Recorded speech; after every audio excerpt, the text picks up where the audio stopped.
You'll see Detroit, and Houston.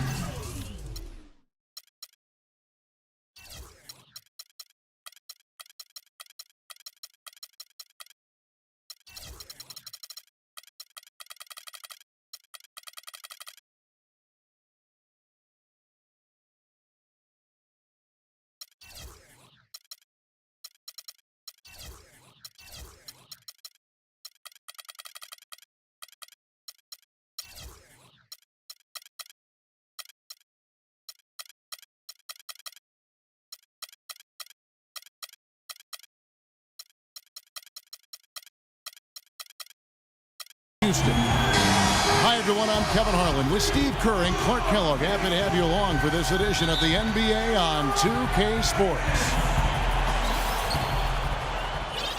So Detroit will get the first possession. And now the opening lineup for Detroit. Parker out there with Ellis. Then it's Johnson. And it's Chandler. And it's Randolph in at the 4 spot. And it's Butler with the jam. Boy, the kind of moments you love to see. Excellent defense leading to a dunk at the other end. Clark, you got to marvel at the transition game when they've got it clicking. It's really explosive. High octane for sure. Oof. Yeah, turning defensive pressure into offensive opportunities. That's what it's all about. Butler on the wing. Puts it up. Jefferson kicks to Butler.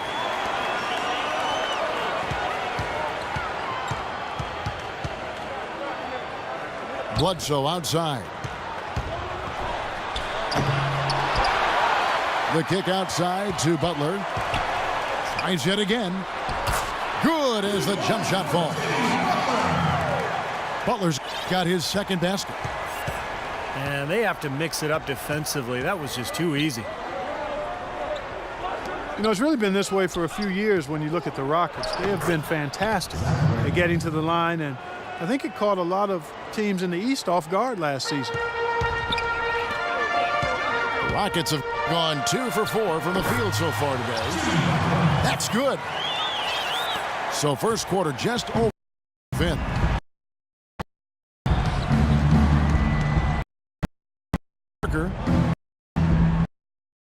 That's tipped. Butler. And it's good. Free throws, drew contact on the shot. Great job. Take it right at the defense. I like the aggressiveness. Yeah, he left them no choice but. Free throws of the game right here. Stop. Nowitzki, he's checked in. Randolph. And so Butler nailed.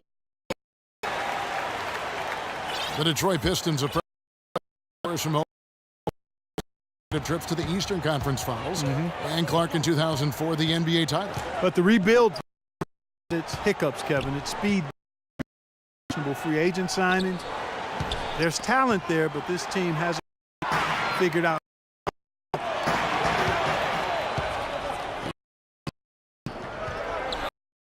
No one around.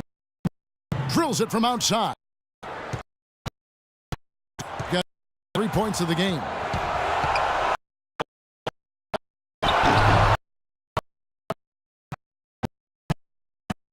The Pistons, some great athleticism inside, but you know, they've percentage outside shooting to space the floor offensively.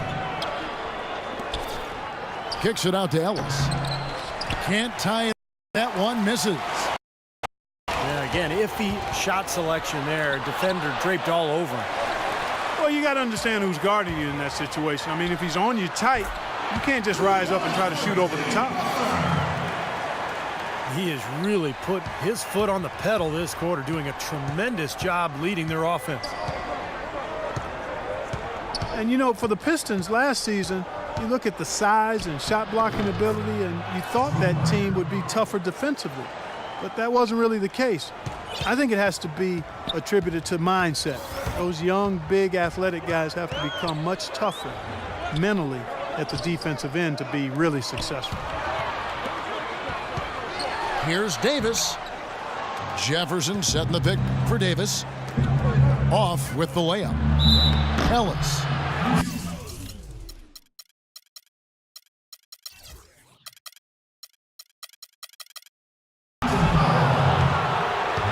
Monte Ellis at 6'3" is certainly a gifted scorer. He played most of his career minutes at the shooting guard position. He gives up some size there, however, and that's been a challenge for him at the defensive end. And that one falls for Monte Ellis.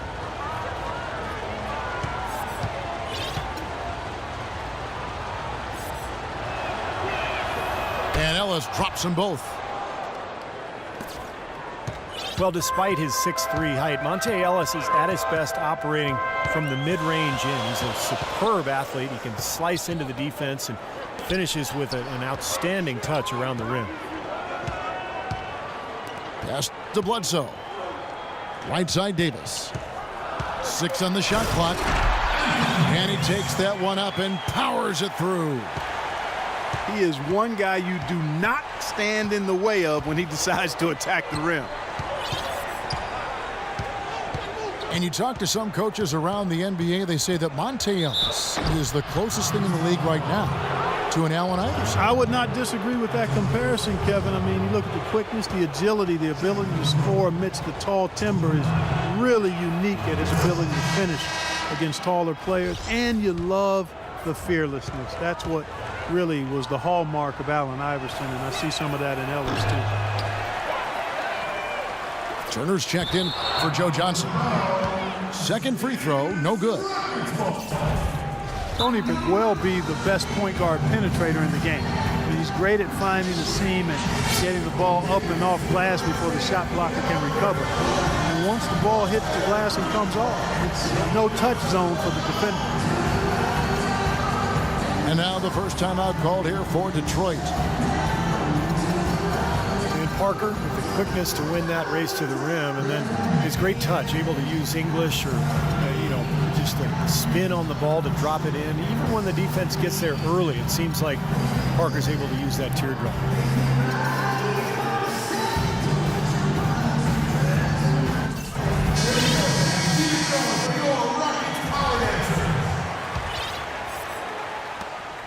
The Pistons have gone 50% from the field, hitting 3 of 6 since the opening tip.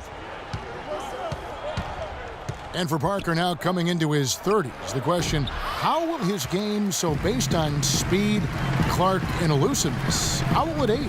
Well, I think that's a fair question. His game is not as much athleticism as it is those attributes of speed and quickness and elusiveness. I think the elusiveness can hang around for a while. The speed will go. But the fact he's improved as a jump shooter, I think will continue to allow him to be pretty good at getting to the rim. The Rockets, of course, at the forefront or vanguard as far as advanced analytics go. Some in the NBA have scoffed, but hey, they're doing something right. Nene, he's checked in for Detroit. Parker dishes to Nowitzki. Kicks it to Nene. No one near Turner as he lets it go. And he didn't get quite enough under that one.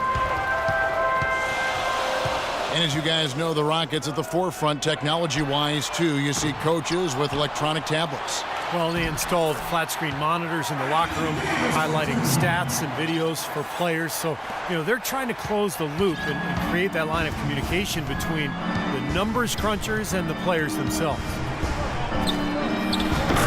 Parker kicks to Nowitzki.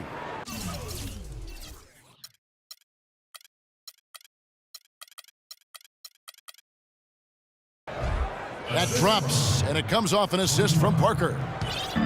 Smart. Use that big height advantage. Get the shot off. Well, it's hard to put a big man on him, Steve, that far from the hoop. I mean, he's versatile.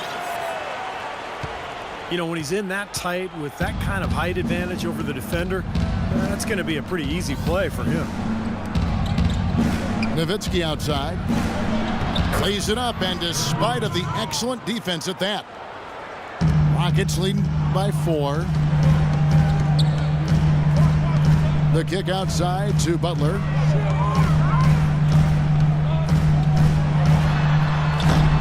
That doesn't go either for Butler. That's a shot he's got to hit. You don't get too many better looks from that range. Boy, great job of attacking on the break. Yeah, it sure was. He made a beeline for the bucket as soon as they got the ball. Right away, straight to the rim. Davis drives in. Great pass. John Wall is really good at finding the open man. Pistons trailed by 4. Here's Parker. Nice D from